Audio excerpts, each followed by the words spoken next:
እባካችሁ ይሄንን ታላቅ ጸሎት ጸልዩት፣ ትጠቀሙበታላችሁ፣ ታተርፉበታላችሁ፣ ከሥላሴ ትገናኙበታላችሁ። ጸሎቶ እኔ በቃል እንደምነግራችሁ አይደለም። ምናልባት ወደ ሕይወታችሁ አምጥታችሁ ብትጸልዩት ብዙ ጸጋ በረከቶችን ታገኙበታላችሁ፣ ብዙ ሰማያዊ በረከትን ታተርፉበታላችሁ፣ ከሥላሴ ጋር ትወዳጁበታላችሁ። በጣም የሚገርማችሁ ልብ ብላችሁ ስሙኝ። የጸሎቱን ኃያልነት ነው የምነግራችሁ። እናንተ እንደ ቀልድ የተዋችሁት የማትጸልዩት ሰይፈ ሥላሴ የተባለውን ጸሎት በስም ብቻ የምታውቁት ብትጸልዩበት የምታገኙትን ጥቅም ነው የምነግራችሁ።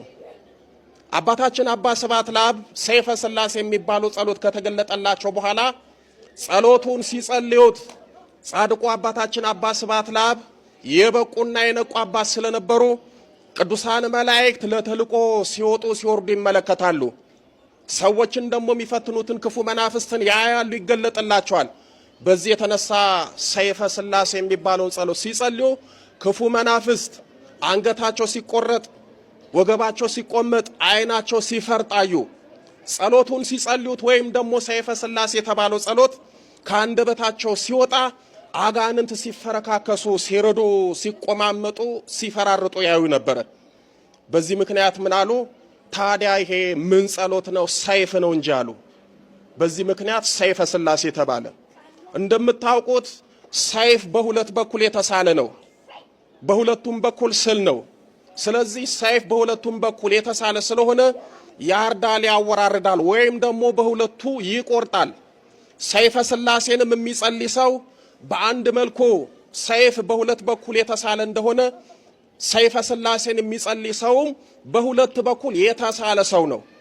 አጋዕዝተ ዓለም ሥላሴን በአንድ ጎን ያመሰግናል፣ እንደገና ደግሞ በሌላ ጎን ደግሞ ክፉ መናፍስትን ከሱ ያርቃል። በአንድ ጎን ደግሞ አጋዕዝተ ዓለም ሥላሴን እያመሰገነ መለኮታዊ ጸጋ በረከት ያገኛል። ከዛ ደግሞ በዚህ ጎን ደግሞ ችግሩን ይፈታል፣ የሥላሴን ጸጋ በረከት ያገኛል። በዚህ ምክንያት ሰይፈ ሥላሴ ተብሏል። ቅድም እንደነገርኳቸው እኛ የሰው ልጆች በማን አምሳል ነው የተፈጠርነው? በሥላሴ አርአያና አምሳል እስከተፈጠርን ድረስ ወይም ደግሞ ሥላሴ እስከፈጠሩን ድረስ አጋዕዝተ ዓለም ሥላሴን የማመስገን ውዴታ ሳይሆን ግዴታ አለብን። በዚህ በኦሪት ዘፍጥረት በምዕራፍ 1 ቁጥር 26 ላይ እግዚአብሔርም አለ ሰውን በመልካችን እንደ ምሳሌያችን እንፍጠር አለ። እኛ የሰው ልጆች የሥላሴ አምሳል ነን፣ የሥላሴ መልክ ነን። ሰው ማለት የሥላሴ መልክና ስል የተሳለበት ልዩና ክቡር ፍጡር ነው። ሰው ማለት የሥላሴ መለኮታዊ እስትንፋስ ያለበት ሕያው የሚሆን ዘላለማዊ ፍጡር ነው፣ በራሳችን የሞትን ጣጣ ካላመጣን በስተቀር። ስለዚህ ሥላሴን የማመስገን ውዴታ ሳይሆን ግዴታ አለብን። እባካችሁ የፈጠሩን ሥላሴ ናቸው። ቢቻላችሁ በየዕለቱ ሰይፈ ሥላሴን ጸልዩት። ሰይፈ ሥላሴ ለኔና ለናንተ አባቶቻችን በሚገባን ግራ በማያጋባን በሚመጥነን መልኩ ነው ጊዜያችንና ሰዓታችንን አይተው ያስቀመጡልን። ሰይፈ ሥላሴ የሚባለው ጸሎት የራሱ መቅደም አለው። ግድ የለም መቅደሙን እንኳን ተውት። ልክ እንደ ውዳሴ ማርያም የዘውትር አለው።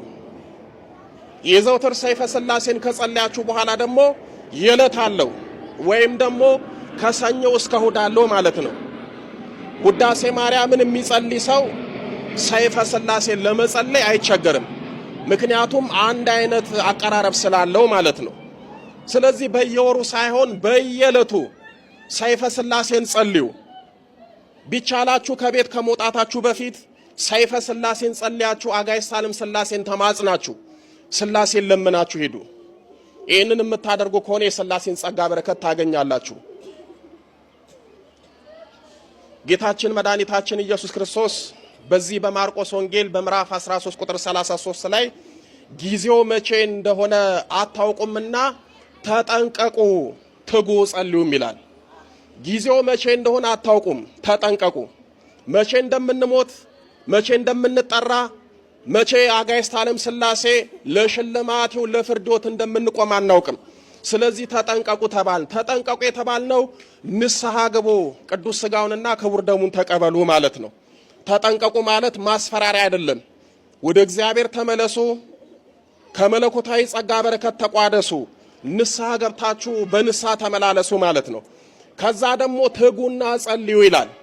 ማቋረጥ የሌለበት ምግብ እንደማናቋርጠው እለት እለት እንደምንበላው ሁሉ ምግብ የህይወታችን አንድ አካል እንደሆነ ሁሉ ለመንፈሳዊ ሰው ደግሞ ጸሎት የህይወቱ አንድ አካል ነው። ምግብ እንደማናቋርጠው ሁሉ ጸሎትን ማቋረጥ የለብንም። ምግብ ካቋረጥን ሆዳችን ይራባል፣ ሰውነታችን ይጎዳል፣ አቅማችን ያንሳል። ጸሎትም ስናቋርጥ ነፍሳችን ትራባለች፣ ነፍሳችን ከእግዚአብሔር ጸጋ ትከሳለች፣ በመንፈሳዊ ትደክማለች፣ ትዝላለች። ስለዚህ የሚጸልይ ሰው ነፍሱን የሚያበላትና የሚያጠጣት ሰውነቱን ሳይሆን ነፍሱን የሚያበረታት ሰው ነው። ስለዚህ በተቻለ አቅም ጌታችን መድኃኒታችን ኢየሱስ ክርስቶስ ትጉና ጸልዩ ብሎናልና እንደ አቅማችሁ ሰይፈ ሥላሴን ጸልዩ። ብዙ ጊዜ ተናግሬያለሁ።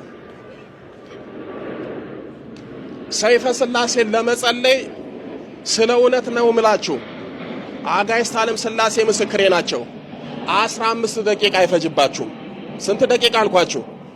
ንገሩኝ። 15 ደቂቃ አይፈጅባችሁም። 15 ደቂቃ መጸለይ አቅቶን ነው የ15 ዓመት ችግር ይዘን የምንኖረው። 15 ደቂቃ ሥላሴ ፊት መቆም አቅቶን ነው የ15 ዓመት ችግር፣ የ15 ዓመት በሽታ፣ የ15 ዓመት መከራ ይዘን የምንንከራተተው። ጸሎት በራሱ መድኃኒት ነው፣ ይፈውሳል፣ ያድናል። የሚጸልይ ሰው የጊዜ ጉዳይ ነው እንጂ እግዚአብሔር ጸሎቱን ዝም አይለውም፣ ይመልስለታል። በተለይ ንስሐ ገብቶ በንጽህና ሆኖ የሚጸልይ ሰው በጸሎቱ ከእግዚአብሔር የሚያጣው ነገር የለም። የምናጣው ስለማንጸልይ ነው። ስለዚህ አጋዕዝተ ዓለም ሥላሴ ሰይፈ ሥላሴን እንድንጸልይ ጸጋ በረከቱን ያድሉን።